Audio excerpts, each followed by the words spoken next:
Hey, howdy, hey, my buddies. It is yours truly, Jake Flame, once again. This time, returning for a storytime video. That's right. I said I would stop doing these videos until the Bean Boozled video was finally uploaded and all that. So now that that's finally done, I can get back to finishing this whole book for y'all. And then, once this is over, I'll be working on a new project. Not going to tell y'all what it is, because, come on, wouldn't want to spoil all the fun. I'll let y'all figure out what it is when I finally upload it. So, stay tuned, those of you who are subscribed to me. Now, as we speak, I am filming this video about a couple minutes before the December 31st. So, yeah. So, this video will be most likely uploaded on Halloween. So, happy Halloween to y'all out there. Hope y'all get to dress up in costumes and go trick-or-treating. It'll be a blast and a half, I'll tell you what. Alright, so we're gonna get right into the story. So, but before that, I just want you to know, I enjoy having you all tuning in to listen to these videos. It's really nice to know some of y'all enjoy watching them and listening in, you know. For those of you who aren't subscribed, if you want to hear more of these kinds of videos, you should definitely hit that subscribe button. And make sure to hit that bell icon. That way you're notified of any other videos I put on the channel. That way you don't miss a thing. Or just comment down something that tells this guy that you want to see more of me on these things. Oh yeah, that's right. Puppy too. Well, wait. Okay, you are not seriously just going to sit there and tell us that you totally forgot I was talking here. Okay, right? To be fair, it has been a very busy couple weeks since the Bean Boozled video, so I might have kind of forgotten that you revealed to the channel that you can talk and all that. So, yeah. Really? You forgot? Come on, man. How do you forget something that big on your own channel? Hey, seriously. I have a lot of other stuff on my plate. I mean, work, the home, not to mention getting candy for said trick-or-treaters like I was telling the viewers before. Oh, right. You remember about the trick-or-treaters, but you don't remember about your own dog. Hey, Just know the your trick-or-treaters are very important. How are the trick-or-treaters more important? I mean, other than myself, who else is going to eat all the candy that I have? Oh, yeah, that's right. Kind of forgot about that. Exactly. And most of it's chocolate. And we all know that you won't eat it because A, you're a dog, and B, you're a toy. Yeah, okay, that is a pretty good point. You got me there. Huh. Didn't think of that. That's what I thought. So, can I please get to the story now? Can I voice some of the characters with you? Please? Oh, definitely no. Absolutely not. You are not going to be voicing any of these characters. Oh, come on. That's not fair. Please? No, you are not voicing any of them at all. You can leave that to me. You can just do what you normally do. Oh, yeah? And what's that? Huh? You know, just your normal thing. Sit back and enjoy the story. You know? Something tells me from where we last left off, we're going to have quite an adventure. Now, let's all begin. Oh, remember what I said. If y'all enjoyed the video, leave a comment down below to tell us what you think. Oh, that's actually pretty nice of you to tell them to do that. Yeah, definitely leave a comment down below if you guys like the video. Yeah, And if you want, you can also do some other comments, like mentioning what other videos you think I should do, in case, you think I should be doing something that might pique your interest. So, you ready for this? Oh yeah, man, it's story time, boy. Let's do it. All right. Let's do it. Let's get this going. We got our drink, in case we get parched. We got everything else. All right. Now, when we last left off, Daniel had finally gotten some of his powers under control, and he had conjured up his friends from his memories. That power he has to create physical forms of his friends out of his memories. And they were actually hiding away at the park. Let's see where they head now. Chapter 20. What is this place? Asked Willie. Joe's talking smartwatch gave us the answer. Welcome to the American Museum of Natural History's Rose Center for Earth and Space and the Hayden Planetarium. Okay, not gonna lie, that's the longest museum name I've Yeah, ever I agree, heard. Puppy. That is a very long name for a museum. This is where New York City keeps its stars, I remarked. I thought that was Broadway, said Joe. Not those kinds of stars, I said with a laugh. Our kind. Constellations, galaxies, spiral nebulas. Daniel's right, added Emma. There's too much light pollution in the city from all the skyscrapers and cars and flashing signs for New Yorkers to see the real stars. The sky never gets dark enough, so they come here to see the heavens splashed across the curved ceiling of that giant sphere. The Hayden Planetarium is the most technologically advanced space theater in the world, added the smooth-talking tour guide app in Joe's wristpod. It presents hyper-realistic views of the night sky as seen from Earth using the world's most advanced star projector, the Zeiss Mark 1X, custom-made for the museum. Joe, said Dana. Yeah? Can you turn that thing off? Why? Because I have an idea that I don't want it to hear. Joe tapped a switch on his wrist gizmo. Goodbye, Joe, it said as it faded into sleep mode. I hope you find your pizza. Don't worry, said Joe. I'm a man on a mission. What's up, Dana? Asked Willie. This is where they filmed that movie, Night at the Museum. With the dinosaurs coming to life and junk? Yep. Dana turned to me with a sly twinkle in her eye. So, Daniel, what's one of the best ways to get your creative juices flowing? To make sure all your powers are fully restored? I shrugged. I don't know.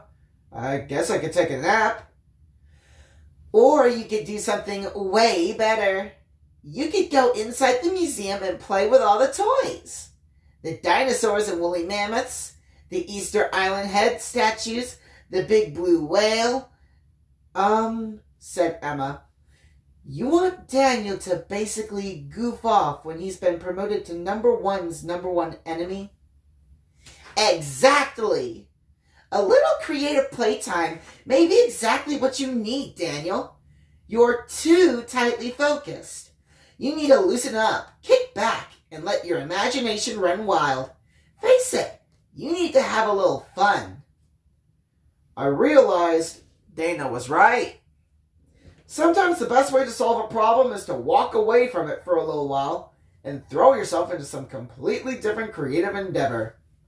Yeah, that doesn't make much sense. Well, I don't know. It kind of makes sense to me. How so? Haven't you ever faced a problem so difficult the only way to solve it was to just completely ignore it? Sounds more like you're just trying to avoid the problem. Come on, puppy. It's basically the same thing. Tomato, tomato. Anyways,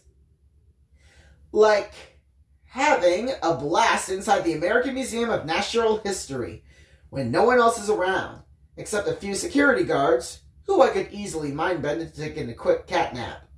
It was definitely time for another night at the museum, Daniel X style.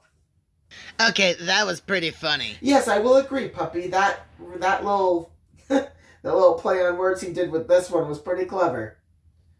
The Night at the Museum was actually a pretty good film. It was a trilogy, I think. Oh yeah, it was definitely a trilogy. It was pretty good. The one thing I loved most about that trilogy was because of Robin Williams. He was awesome. Oh yeah, he was definitely the greatest actor of all time, not even gonna lie. Indeed. Alright, let's get to the next chapter. Chapter 21. I thought we came in here to have fun, screamed Emma.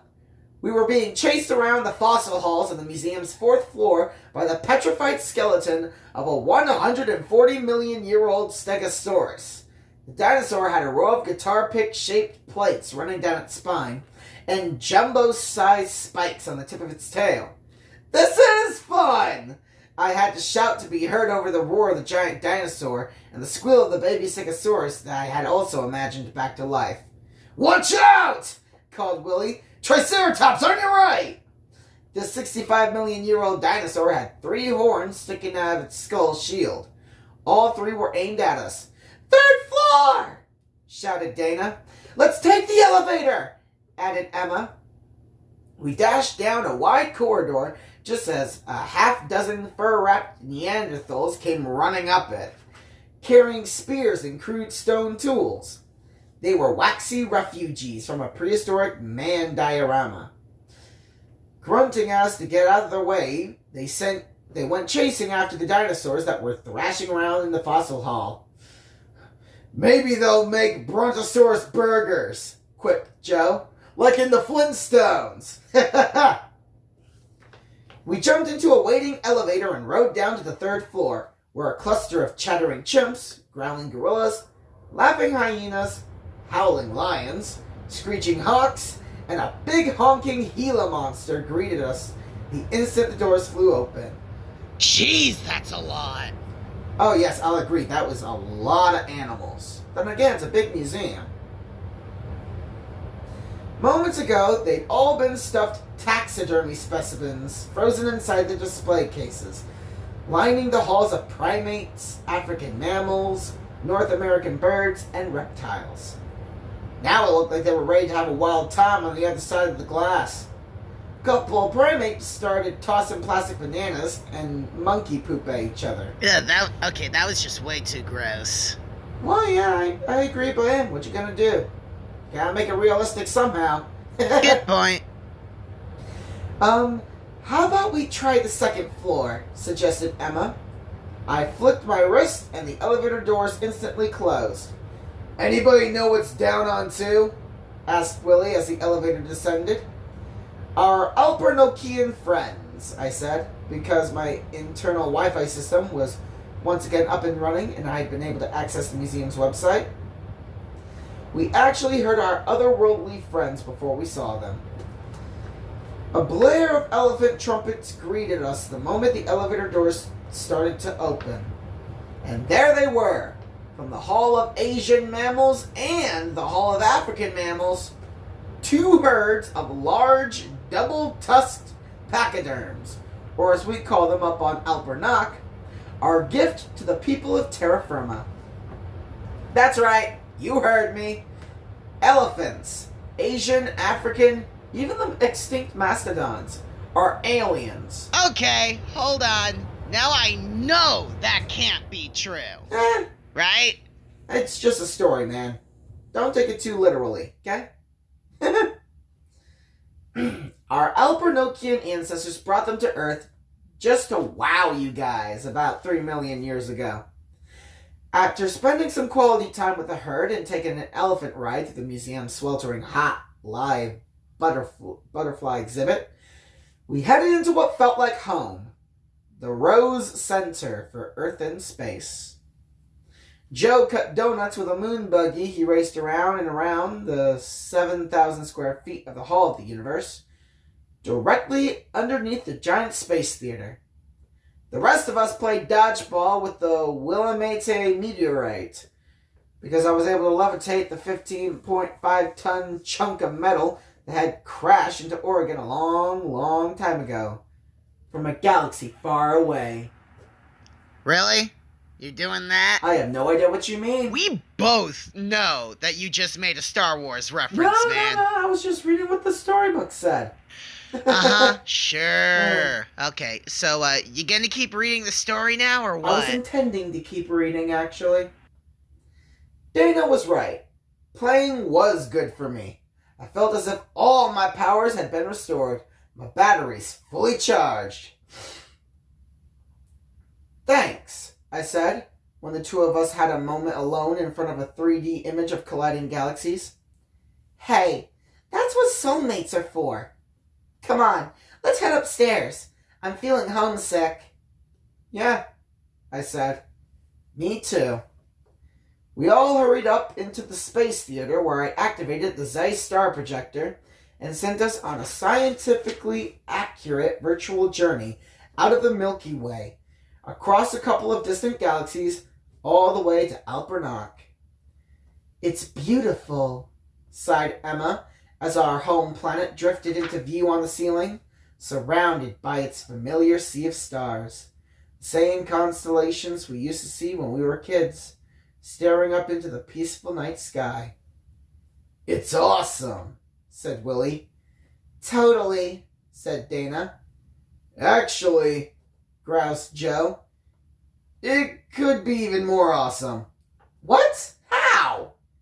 Well, there could be pizza. And so I whipped up a killer pizza fest. 10 different kinds. Everything from pepperoni to Hawaiian to veggie to cheese slices topped with French fries. That sounds good. Yeah, of course you say that. You'll eat anything, you Kirby wannabe glutton. You just don't have proper taste buds. Every pie was perfect. Everybody got exactly what they wanted. Okay, said Joe. Now the stars and all that junk are spectacular. Stellar, even. We all laughed. When the pizza was finished, and we were all just quietly stargazing, I thanked Dana again. And then, exhausted from the most fun I'd had in an extremely long time, I drifted off to sleep the best way possible, tucked in underneath a blanket of stars. Now that actually kind of sounds soothing, not gonna lie. You're right, puppy. That actually does sound nice. And that, it kind of reminds me of when I was a little kid, camping. Used to have a sleeping bag and tent underneath the nice night sky.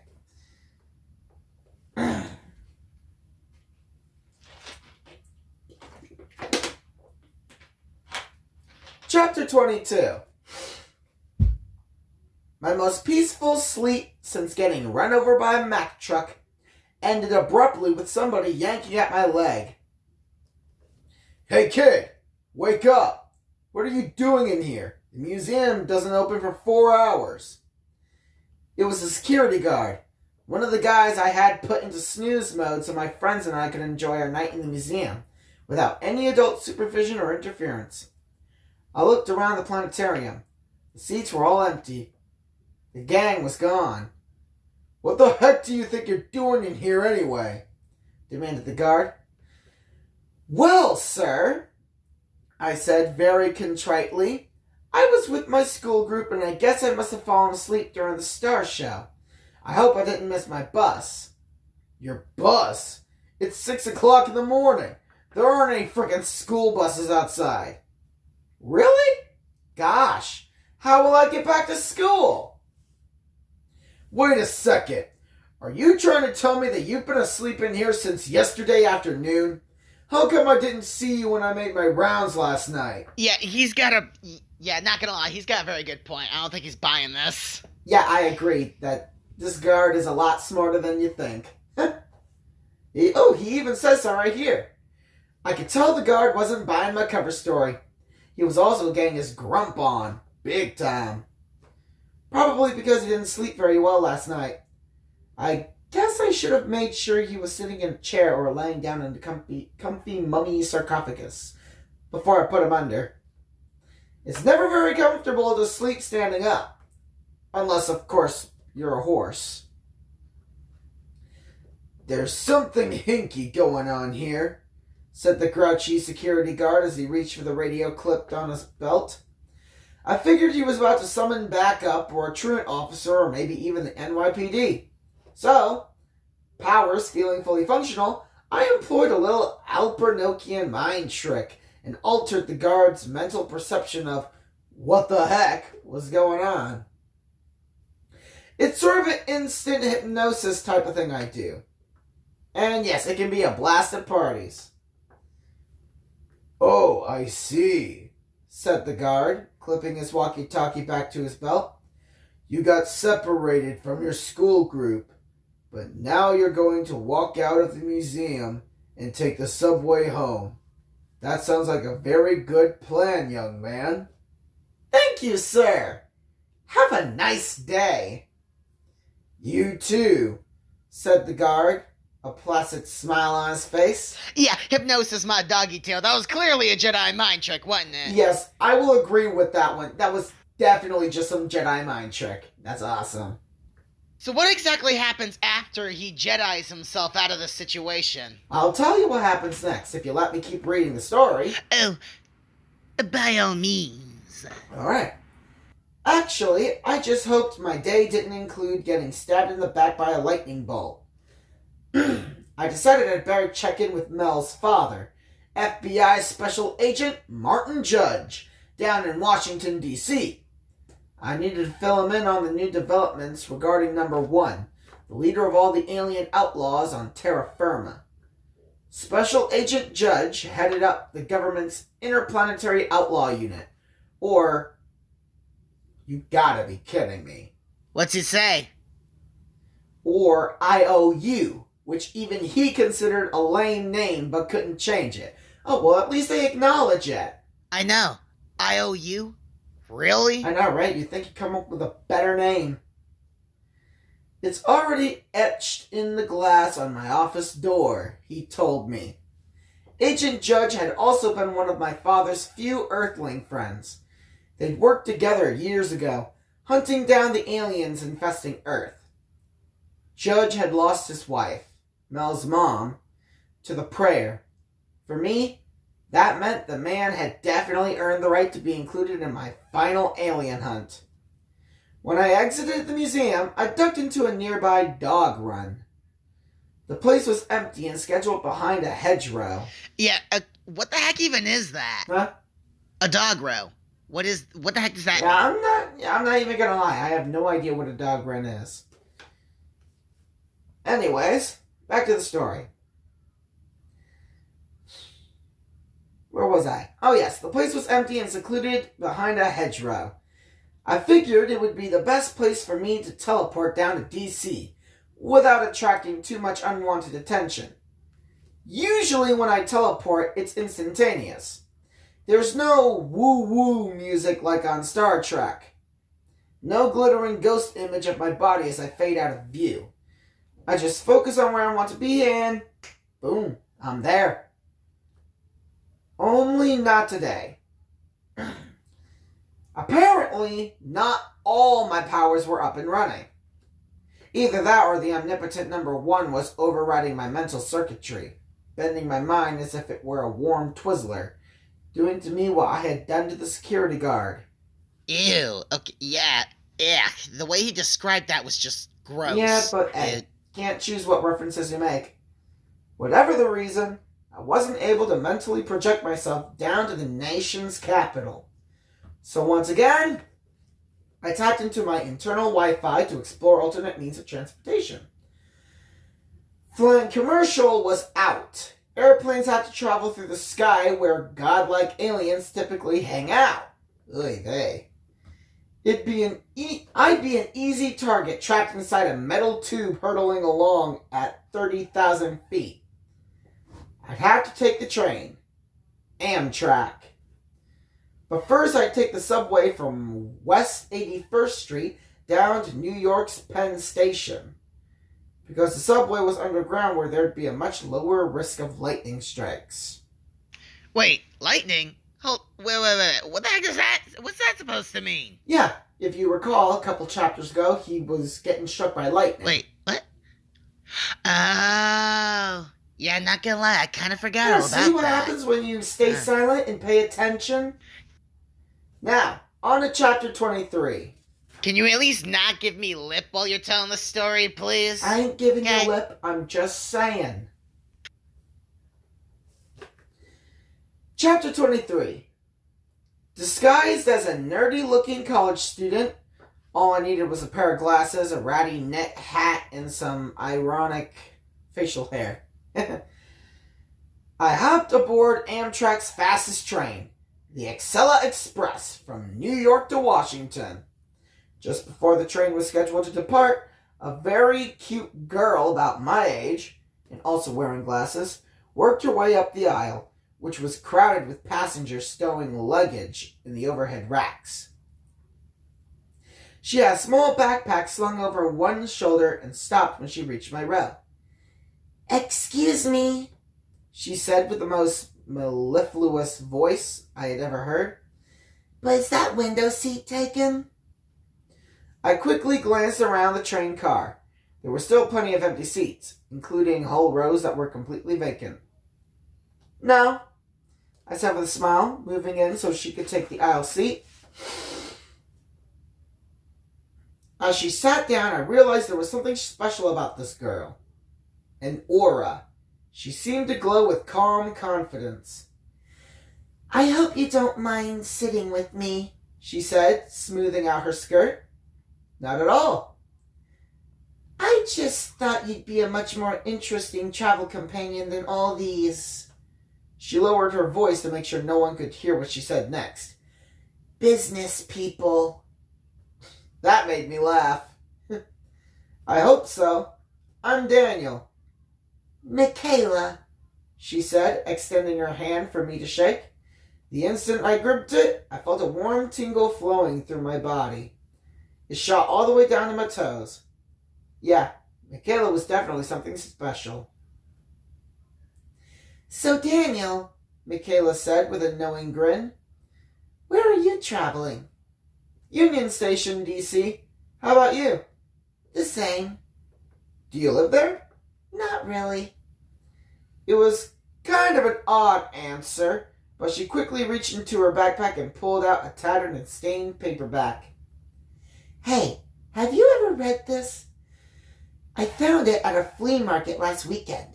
Stranger in a Strange Land by Robert A. Heinlein. It's from all the way back in 1961. "And it's still one of my favorites," I said, because it was.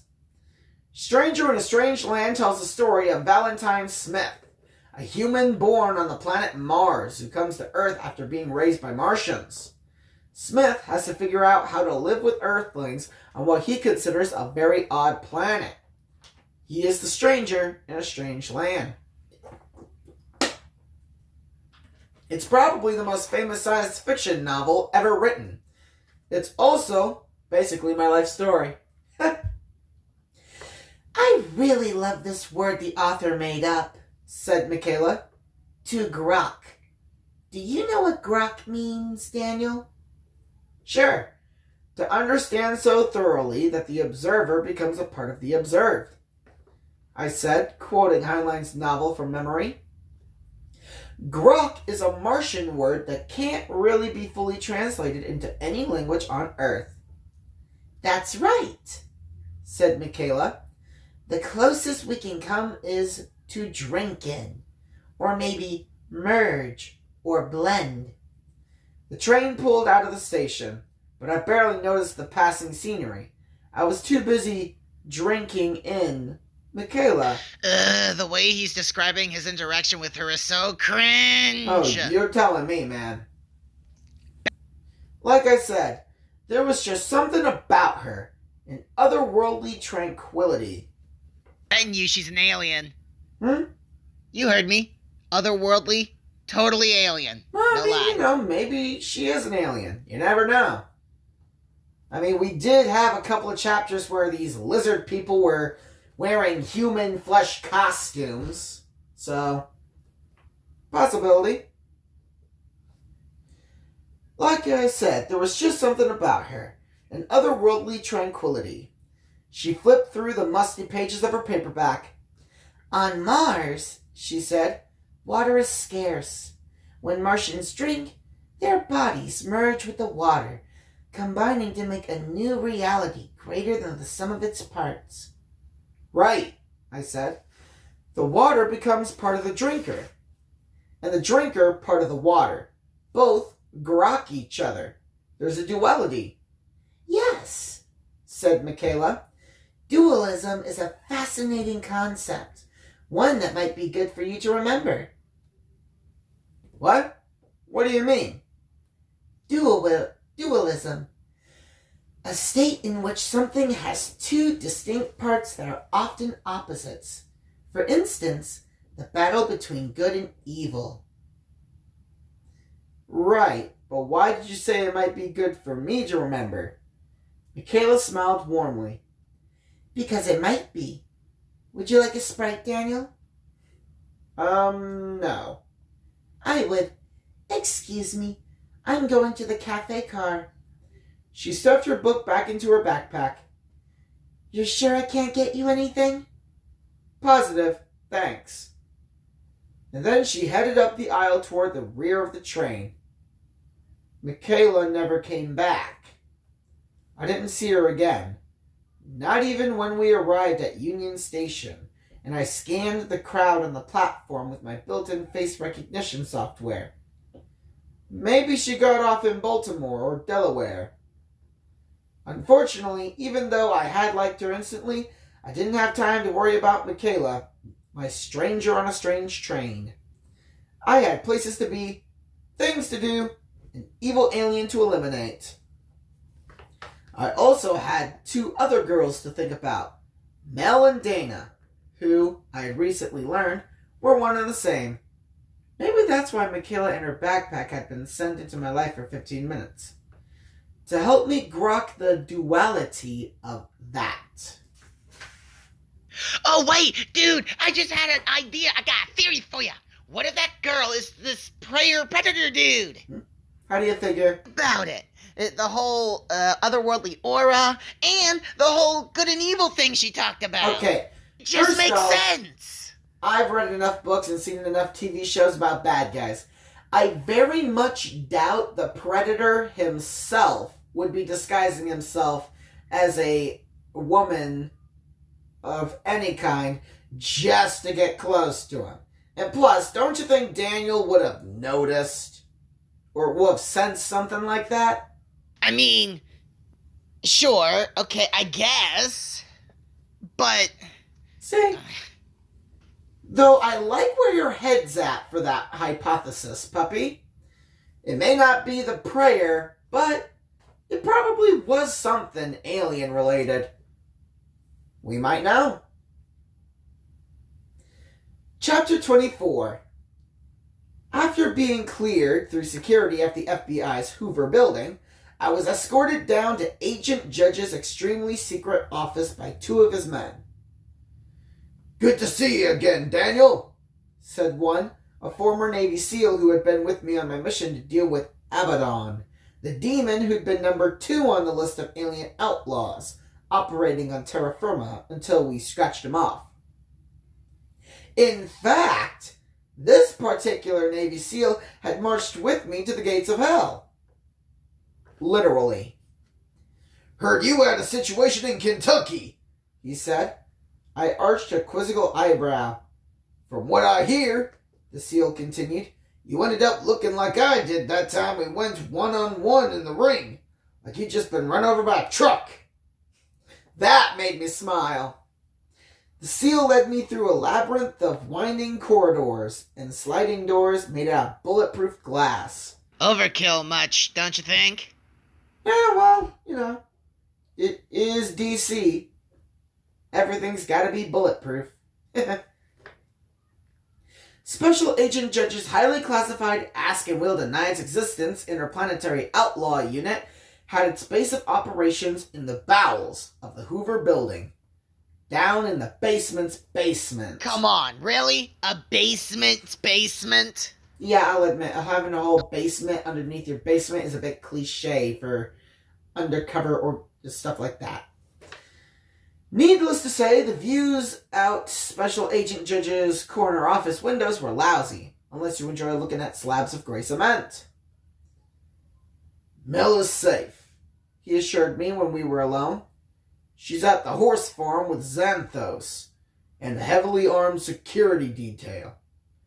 Xanthos had been my father's spiritual advisor and had recently served me in that same capacity.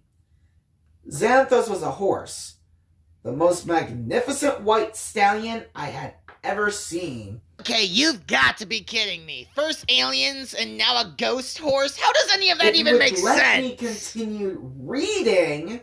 You might get some more information. Can I please go on? Fine. Just too much confusing stuff. Got me curious. Honestly, I'm quite surprised you're this curious. I would have mistaken you for a cat rather than a dog. I mean, next thing you're gonna tell me is that there's a giant magical pirate ship or some nonsense like that. Sure. We'll see. Now, where was I? Oh yeah. Xanthos was a horse, the most magnificent white stallion I have ever seen. That is, he looked like a horse. See?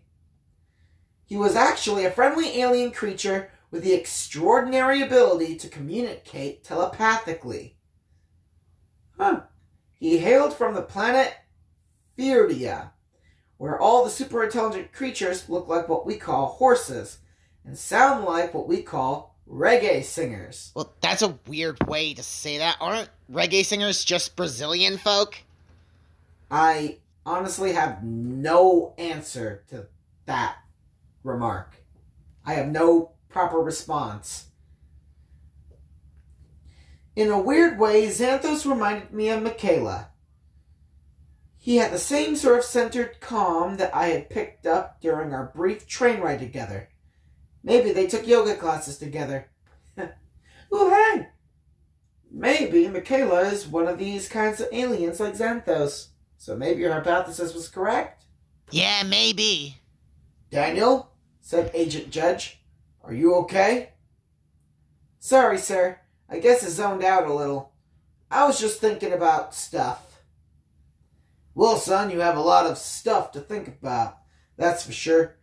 It's not every day that someone becomes the number one target on the number one alien outlaws hit list. I can deal with it. In fact, having the prayer hunting me might work out to our advantage. Agent Judge nodded. A lot less legwork on your part. You won't have to track him down if he comes looking for you. Exactly. I just want to make 100% certain that nobody else gets caught in the crossfire. Maybe you should head back to the farm, Daniel. Check out the security precautions we've put in place. Look for any weaknesses. I'm sure you'll see something we missed. Thank you, sir. I think I'll do that. Good. He clacked a few keys on his keyboard, and while you're traveling to Kentucky, there's something else for you to kick around in that big alien brain of yours. His computer screen filled with a Hubble Space Telescope image of a sea of stars, their flickering light distorted into double arcs, swirling above and below a large magnetic cloud. At the center of the circular cloud, which had a faint violet tinge to it, was a gaping black hole. Where was that image recorded? I asked. Pretty close to home, as things go in this galaxy. It's only a couple thousand light years away. Could this anomaly affect Earth? Definitely. Especially if it keeps growing at the pace it has been. It could destroy our entire solar system, not to mention a few billion other stars and planets clustered in the Milky Way. The guys at NASA tell us it's something they've never seen before. A new kind of massive, fast-growing, and highly dangerous black hole. I mean, to be fair, it's space. There are lots of things NASA has probably never seen before. Am I right? Yeah, you're definitely not wrong about that. A black hole, of course, is a region of space-time with such intense gravitational pull that nothing, not even light, can escape.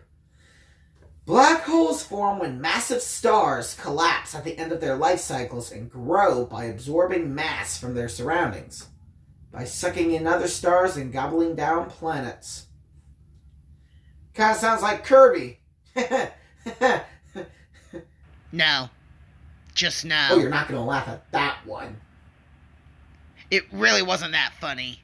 Sure, it wasn't funny. No, whatever, you. Earth could hit this black hole's event horizon in a matter of months. If it keeps expanding unchecked, said Agent Judge, maybe weeks. Event horizon meant the point of no return. The line where the gravitational pull from the core of the black hole would become so great that Earth couldn't possibly escape. The entire planet would be pulled into oblivion. Earth would be like a grape swirling down a drain into a gurgling garbage disposal. Ugh. Okay, that was pretty vivid. Mm-hmm. When did your scientists first observe this phenomenon? It popped up about a month ago, on the same day you took down number 2.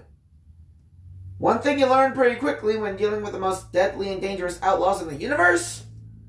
There are no coincidences. The super bad black hole that NASA scientists recently discovered had to be connected to number 1. Don't forget, the giant bug-faced goon has, according to my dad, godlike powers.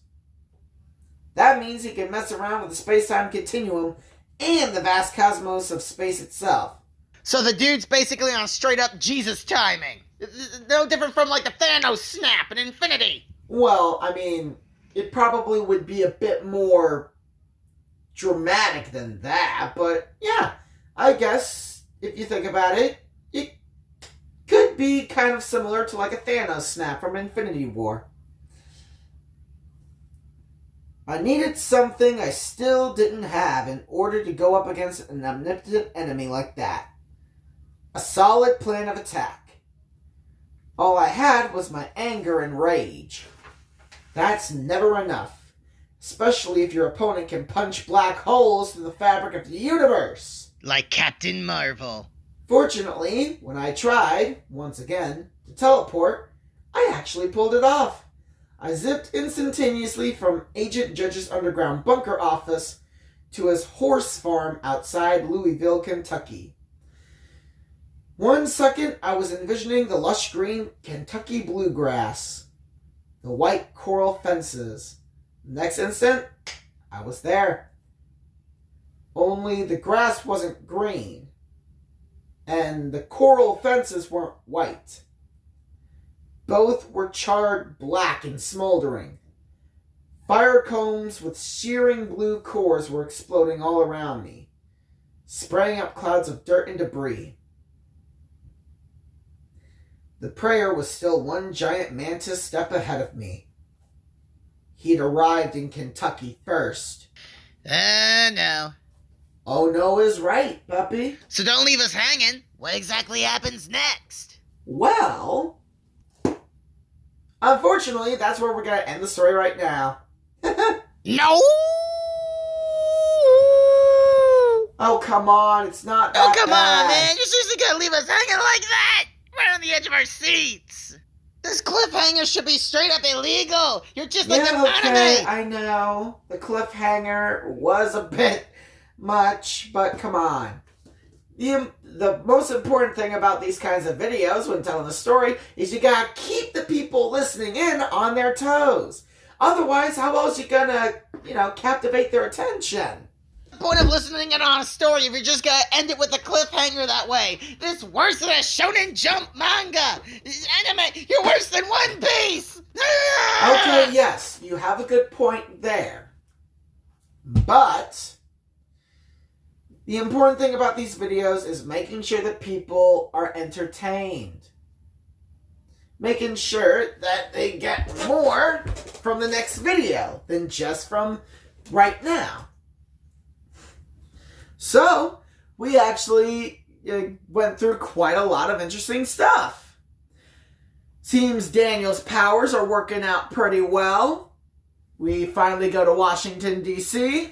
Not to mention, we got Daniel interacting with a interesting Michaela character, whom is probably just working with a prayer. Yes, puppy, that is correct. That mystery character, Michaela. We're not really sure what's going to happen, but knowing the story, anything could happen. So, we hope you all enjoyed. So, make sure to hit that like button on the video and have a very happy Halloween, folks. Happy Halloween. This is Jake Flame and Puppy signing signing off. out.